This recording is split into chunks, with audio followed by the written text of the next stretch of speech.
कामचोर बहू। कांता बहन की दो बहुएं थीं, बड़ी कल्पना और छोटी प्रिया। कल्पना का जैसा नाम वैसा ही काम। सारा दिन कल्पनाओं में रहती, ना कोई काम करती ना कोई धाम। अरे कल्पना बहू, जरा अच्छी सी चटनी पीस दे, आज कुछ मजेदार खाने का मन है। पेट में जलन हो जाएगी माँ जी बुढ़ापे में, और वैसे भी मेरा काम करने का वक्त शाम का है, अब प्रिया को ही बोल दो। इतना कहकर कल्पना वहां से चली जाती है। कांता कल्पना के ऐसे रवैये से काफी परेशान रहती हैं।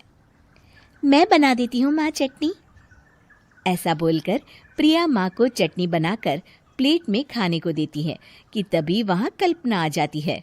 अरे वाह चटनी, जरा चक्कर तो देखूं, बड़े दिन हो गए। अरे नहीं बहू, तू तो रहने ही दे चटनी खाना, पेट में जलन हो जाएगी।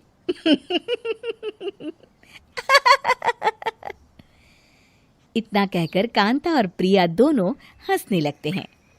कल्पना सारा दिन या तो मोबाइल में यूट्यूब देखती या फिर सोती रहती।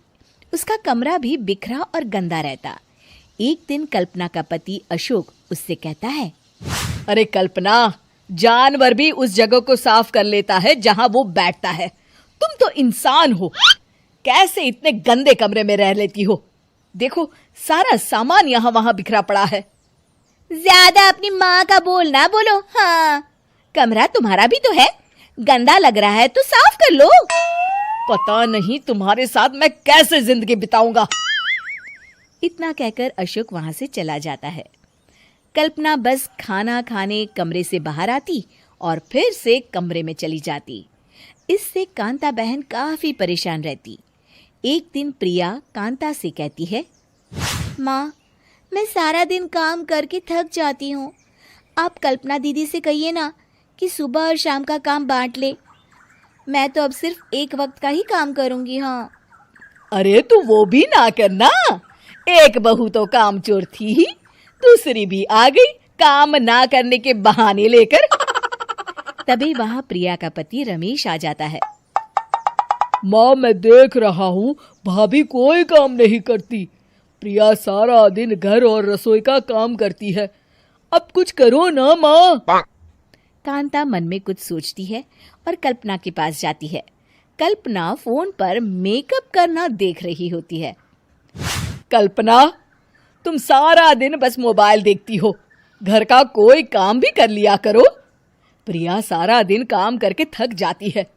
आज से मैंने फैसला किया है, एक वक्त का काम तुम करोगी, सुबह का खाना तुम बनाओगी और रात का प्रिया। आप लोगों ने काम को हवा बना रखा है। अरे पता नहीं थोड़ा सा ज्यादा काम करने में आप लोग घबरा क्यों जाते हैं। और हाँ, बहुत ज्यादा प्रिया की तारीफ मत करिए मेरे सामने, बड़ी बहू तो मैं ही रहूंगी।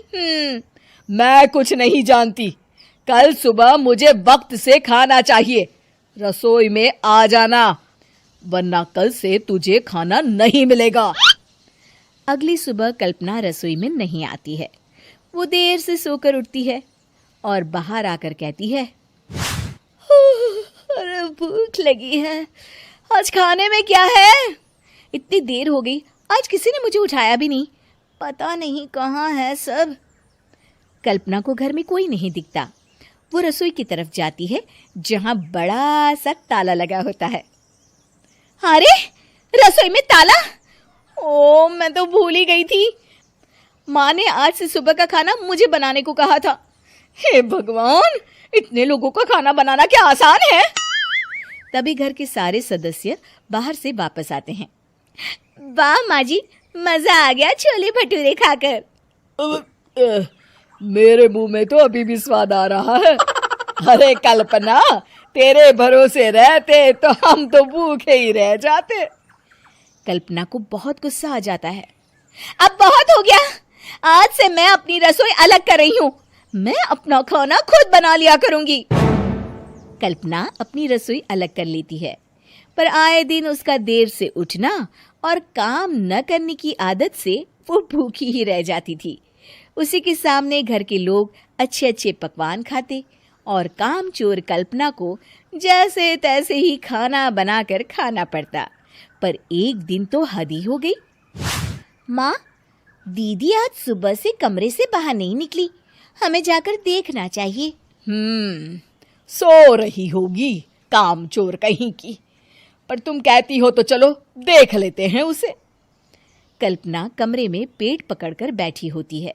हाय मेरा दर्द, पेट दर्द के मारे मर रही हूं मैं।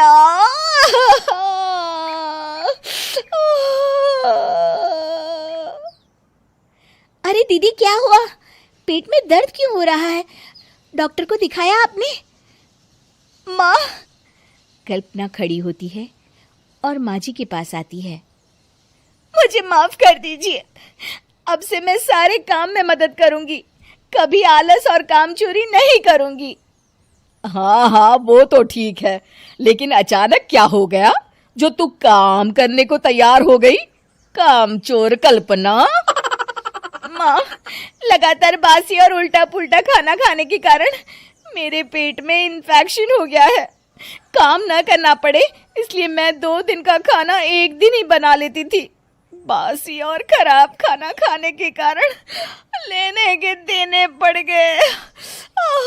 पेट में दर्द हो रहा है। चलो अच्छा हुआ, देर आए दुरुस्त आए।